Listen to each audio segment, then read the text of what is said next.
गरुडगमन तव चरणकमलमिह मनसि लसतु मम नित्यम् गरुडगमन तव चरणकमलमिह मनसि लसतु मम नित्यम् मनसि लसतु मम नित्यं मम तापमपाकुरु देवा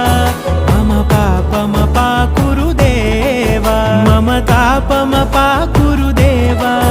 मम पापमपाकुरु देवा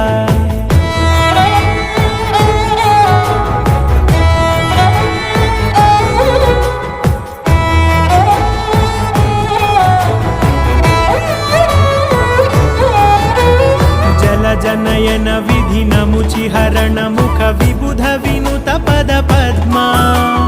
जल जनयन विधि नमुचिहरण मुख विबुध विनुत पद पद्मा विबुध विनुत पद पद्मा।